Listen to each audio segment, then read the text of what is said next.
Pacientka, ktorá bola tehotná, absolvovala u ošetrujúceho gynekologa kontrolu, bola odoslaná na CTG vyšetrenie. Nasledujúci deň ho aj na gynekologicko-pôrodníckom oddelení v jednej zo slovenských nemocníc absolvovala. Nebola jej odporúčaná hospitalizácia a bola poslaná domov. Na kontrolu bola objednaná o 2 dni neskôr. V ten deň jej bolo opätovne vykonané CTG vyšetrenie. Ozvy a pohyby neboli zachytené, bol zistený mŕtvý plod. Jej tehotenstvo bolo ešte v ten deň ukončené cisárskym rezom. Žena sa následne obrátila na úrad pre dohľad nad zdravotnou starostlivosťou, ktorý poukázal na to, že prvé CTG vyšetrenie bolo vyhodnotené nesprávne, následkom čoho nebol stav plodu adekvátne monitorovaný. Bolo konštatované, že došlo k porušeniu zákona o zdravotnej starostlivosti. Rovnako z odborného stanoviska konzultanta mimoriadneho profesora vyplýva, že zdravotná starostlivosť žalovanej nebola poskytnutá správne, nebol správne vyhodnotený CTG záznam a žalobkyňa nebola hospitalizovaná. Je vysoko pravdepodobné, že pri neodkladnej hospitalizácii po vyšetrení a následnom zmonitorovaní plodu by nedošlo k odumretiu plodu. Iným postupom bolo možné predísť nepriaznivému ukončeniu tehotnosti zo strany plodu. Podľa pitevného protokolu vyplýva, že k úmrtiu dieťaťa muselo dôjsť v tele matky minimálne 24 hodín pred jeho porodením. Dieťatko bolo plánované a rodičmi očakávané. Vzhľadom aj na jej vek žena túžila s priateľom po dieťati. Bola jej tak spôsobená nenapraviteľná citová újma, zdravotný stav sa jej zhoršil, musí navštevovať psychiatra a trpí depresívnou poruchou. Žena sa obrátila na súd a požadovala nemajetkovú újmu vo výške 13 000 eur. Prípadom sa zaoberal okresný a neskorý krajský súd. Podľa súdu zo strany zamestnanca nemocnice došlo k porušeniu správneho diagnostického a terapeutického postupu, na základe čoho došlo k škode psychickej újme žalobkyne. Príčina súvislosť bola preukázaná, pretože pri správnom postupe by bolo možné zabrániť odumretiu plodu. Po zvážení všetkých skutočností dospel súd k záveru, že je na mieste poskytnutie nemajetkovej újmy vo výške, akú požaduje žalobkyňa. Pokiaľ ide o výšku náhrady, súd ju určí s prihliadnutím na závažnosť vzniknutej újmy a na okolnosti, za ktorých k porušeniu práva došlo, pričom výška náhrady nemajetkovej újmy v peniazoch súdom nemá zákonné obmedzenia. Nemocnica ako žalovaná poukázala na závery znaleckého posudku, podľa ktorého možno ustáliť, že nie je možné jednoznačne tvrdiť, že aj pri dodržaní správneho postupu by bolo možné zabrániť odumretiu plodu vhodnou lekárskou pomocou. Podľa názoru odvolacieho, čiže krajského súdu, je dôležitá tá skutočnosť, že reálne prišlo k porušeniu povinnosti lekára vyhodnocujúceho výsledky vyšetrenia, a teda poskytnutie lekárskej starostlivosti bolo non lege artis. Správnou diagnostikou a následnou hospitalizáciou s príslušnými terapeutickými krokmi na odvrátenie ohrozenia plodu možno predpokladať, že by sa dalo zabrániť jeho odumretiu.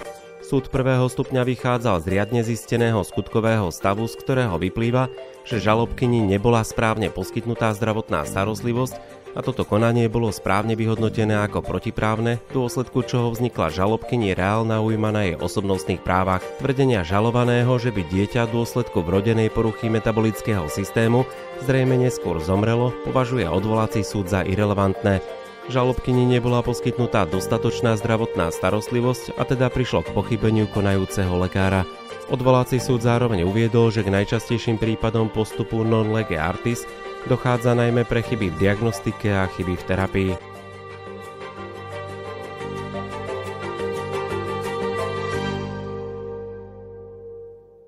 Prípad, o ktorom sa budeme rozprávať, sa týkal úmrtia nenarodeného dieťaťa. Ide o pomerne zložitú vec, hlavne pre rodičov. Nie je to prípad, ktorým sa zaoberala vaša advokátska kancelária, ale napriek tomu podobné situácie nastávajú a máte s nimi aj vy skúsenosti.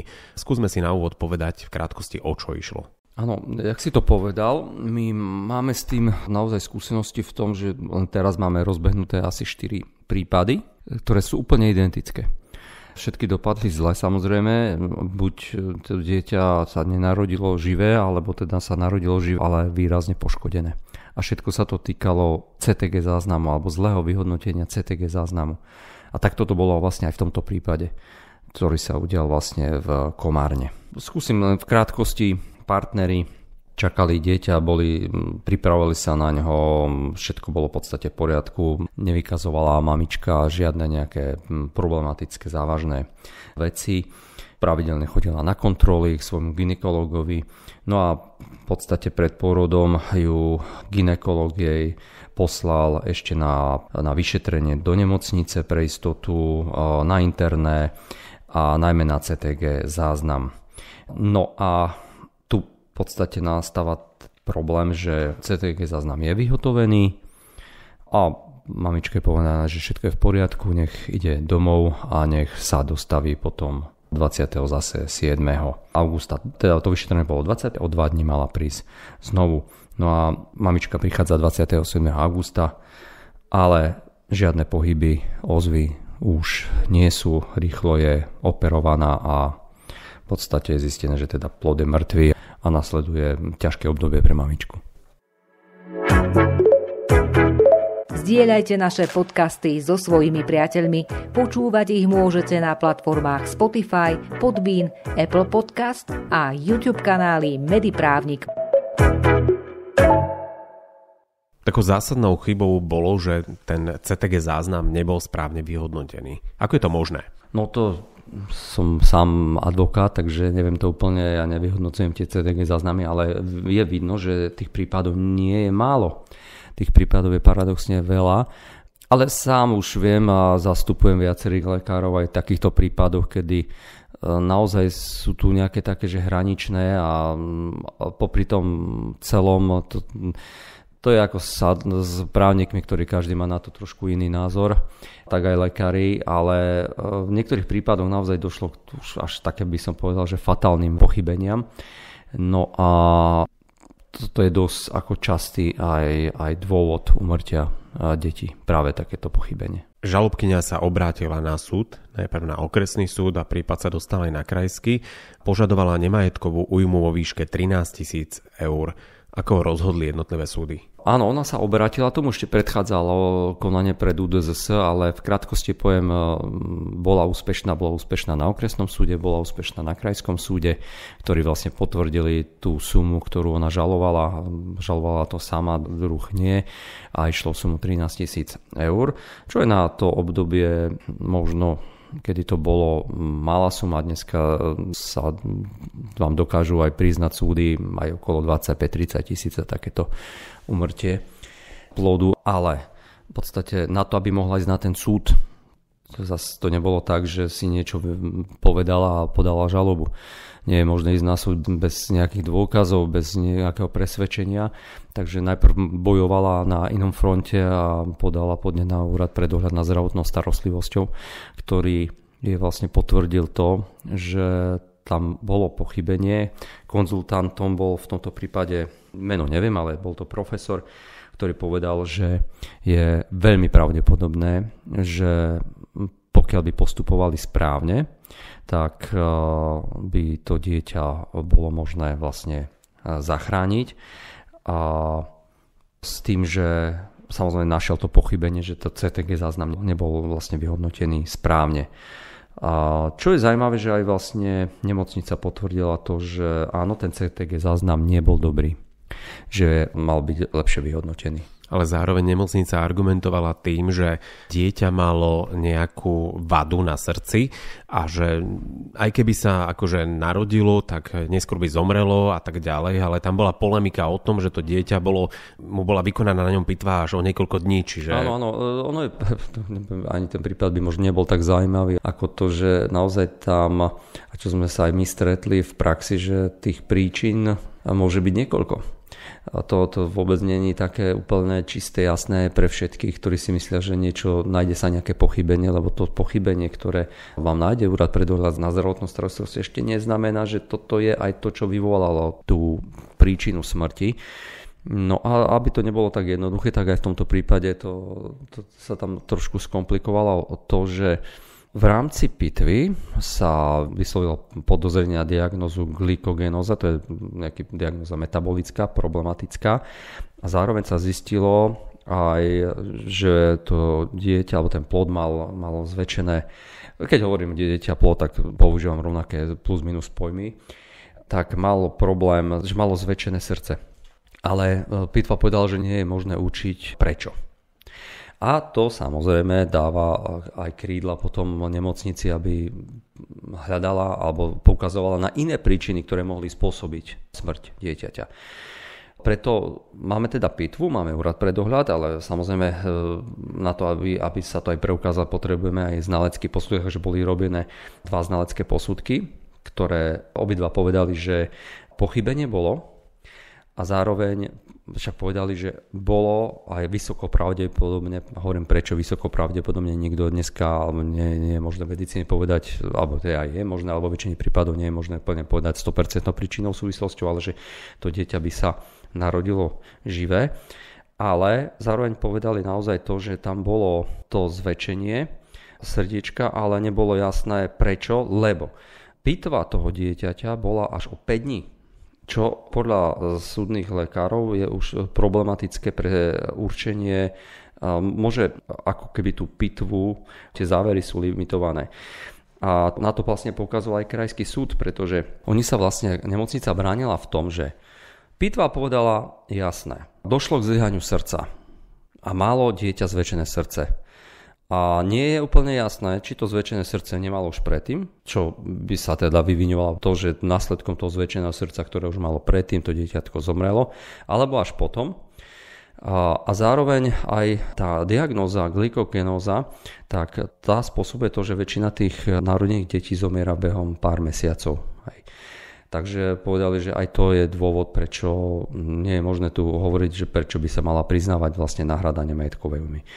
Takže dosť často sú práve tieto príčiny aj naozaj často premlienané, že čo bolo vyvolávajúcim to podstatnou príčinou toho úmrtia plodu.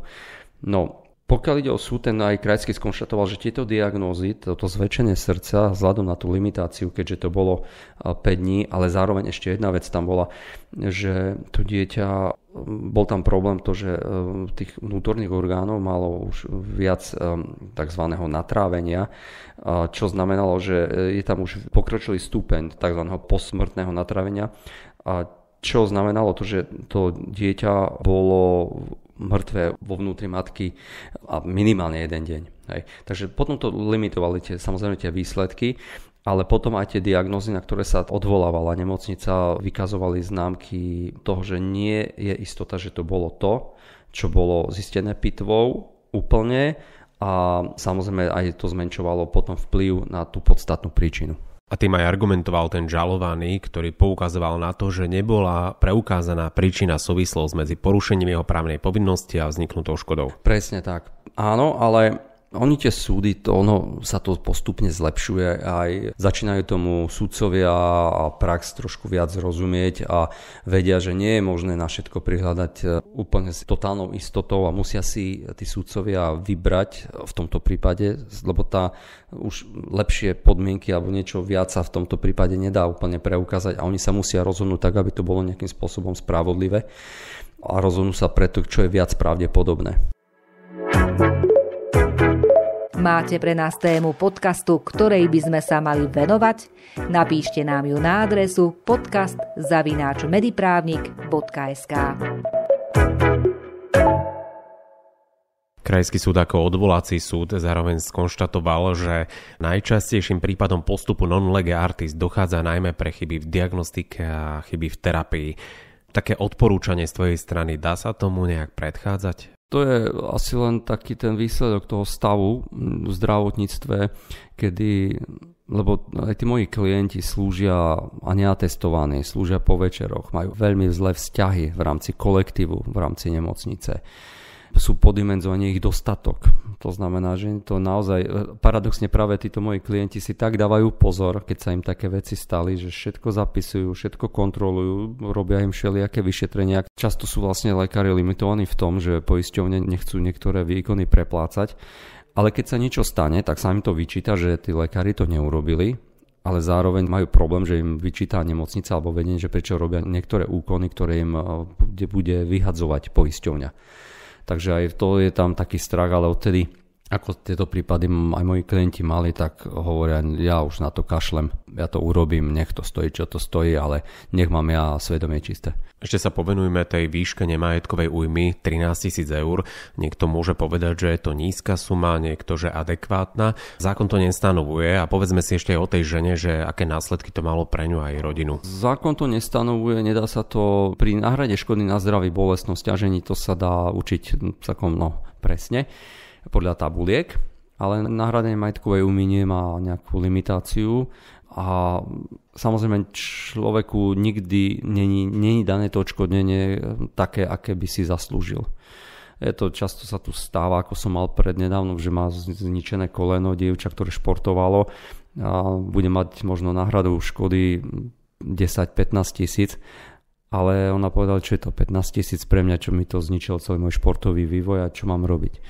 Takže aj v tomto prípade 13 tisíc, čo je veľa, to je ťažké povedať.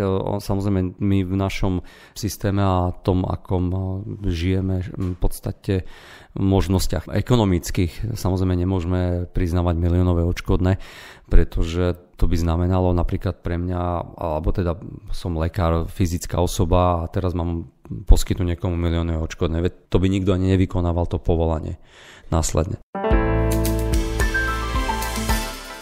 Povedzme si, že tu nejde o peniaze, ale o to, že tá dotyčná žena sa stala psychiatrickou pacientkou a má depresie. Áno, tu v tomto prípade ten dôvod aj prečo, lebo súd samozrejme, keď zistí, že to je ďalšia vec, on najprv musí zistiť, že niekto pochybil a keď pochybil, a či tá škoda nejaká došlo k zásahu a teraz zisťuje, akému zásahu došlo do toho práva na ochranu osobnosti, čo to vyvolalo u tej mamičky. To znamená, zisťuje, ako sa na to tešila, ako sa na to pripravila. Je dôležité pre matku, aby preukazovala svojou výpoveďou, písomným vyjadrením, fotografiami nejakými, kde sa teší. O to všetko, lebo sudca, on na to rozhodnutie musí mať nejaký podklad. A pre ňo je veľmi dôležité, aby tá mamička mu niečo predložila, napríklad aj svedkov. A často dopomôže tomu aj to, lebo v jej prípade dovtedy nebola liečená s nejakou psychiatrickou diagnózou a začala trpieť úzkosťami, depresiami, smútkom a mala to podložené vlastne aj psychiatrami, že týmito diagnózami trpí.